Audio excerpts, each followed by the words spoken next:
Hey, welcome back everybody. I'm Scott with Off-Grid Stoves and More. I've had a couple of customers call me within the last week or so and say that they just purchased a home and there was this stove called the Austroflamm and they have no idea how to start it. So I'm going to make this really short and quick because there really isn't much to it. Okay, there's two different ways to start this. That is manually, or if you happen to be fortunate to have a auto igniting system, that's the best way. But most of you out there only have a manual system. The way that you know this is you'll end up pulling your burn pot out like so, and you'll look down inside and you will see an igniter or no igniter. Okay, this one has an igniter. You can see the igniter shaft and the tube down there. If you do not have one, you will just have a solid wall. Alrighty? Sorry about flipping this around. I'm trying to make this quick. We're manufacturing in the shop today. And I had a customer just recently ask me if I would start doing a little more hands-on in order to help you out there instead of just trying to explain and point things out. And I fully relate and understand. It's always best if you can see it actually done. So I'm going to work harder. Bear with me. It's just that we're really overwhelmed this time of year, so it's hard to do this, but this is really quick. So, manual start. First thing that you're going to do is make sure that your ash pan is in place. Make sure that your burn pot is sitting square. Alrighty?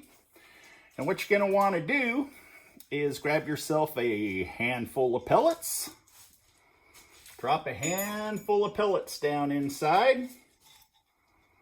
And I like to layer them. And what I mean by layering them is that I like to put in a few pellets.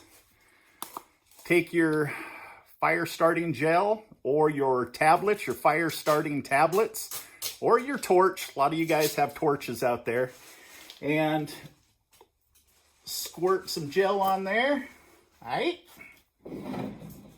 Then grab yourself another handful of pellets. Drop them down in there.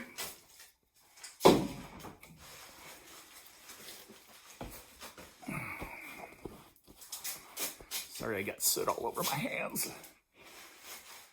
And then do one more little layer of fire gel. Okay, you want to just make sure that you have enough on there that when the stove starts up, the combustion fan doesn't wipe it out. All right, let me show you what I got here. So basically, there's your pellets, your fire gel, ready to go. All right. Again, make sure your burn pot is square. Okay, take your lighter, and away we go. All righty. So now it's in there burning nice and toasty like. Okay, this is where you you make sure your stove's plugged in. All right, so our stove's plugged in. Sorry about that. And what you're going to do is you're going to take your controller here. This is a insert, so this is on your shroud, which is your panel that surrounds your stove. You're going to want to make sure that, I always set it, set it about straight up and down. Doesn't really matter. It can be any place you want. That's just what I do. Hit the on button. Immediately, you're going to hear the fan turn on. You're going to hear the auger start to turn. Okay? And from that point there, if you do not have an igniter, you're going to want to just close your door. As you can see here, the handle isn't latched. It's allowing air and oxygen to get in through. What it does is it reduces the amount of negative pressure inside of the stove, because if I close this thing and the pellets aren't ignited enough, what'll happen is the combustion motor will normally extinguish the flame. Okay, so I would let it sit here and go until you start seeing the pellets start to glow a little bit, so it has some kind of coals in there. And you know what? That's pretty much it. I really don't have much more to show other than just closing the door, and away it will go. I'm going to go ahead and close the door anyhow, just to see what happens. I've got a lot of I have a lot of fire gel in there. So it is still glowing, and it is still going, as you can see there. I'm trying to see what's going on. There we go. So it's still going. So at this point, you can just pretty much walk away from it. And now, one thing that a lot of people will say is, Scott, my pellets aren't dropping out. Well, if this is the first time that this hopper has been filled or it's empty, hopper is where you put the pellets into the top. It has to load the auger shaft. So it'll take a good 5 minutes for it to load, at least, for the pellets to get through. And it's going to end up snuffing itself out unless you keep throwing a handful, enough pellets onto the fire to keep it going until the auger fills and it starts dropping the pellets. One more thing, really quick. I cut, stove took off. This is a good example of the stove starting up, okay? So this is a very solid, bold flame. Beautiful.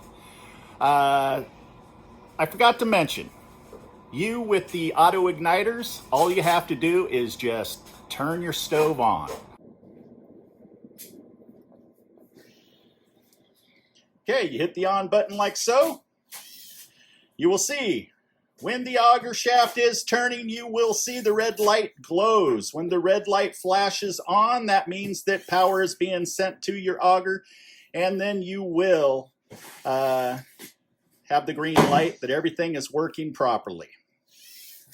Okay, it should start dropping pellets all by itself, and the igniter will glow inside under the burn pot, and it will normally ignite the pellets within, anywhere from 3 to 5 minutes, depending on the quality of the pellets. If the igniter does not glow, then give me a call and we will diagnose exactly what's going on with it, okay? More than likely it's either a bad igniter or a bad motherboard. So there you go. Very easy if you have the igniter. For those of you that do not have the igniter, then you just have to go through the steps of using fire gel tablets or torch or whatever. Never use any type of gasoline. Okay, if you like your eyebrows. You know what I'm saying? All right, guys. Peace.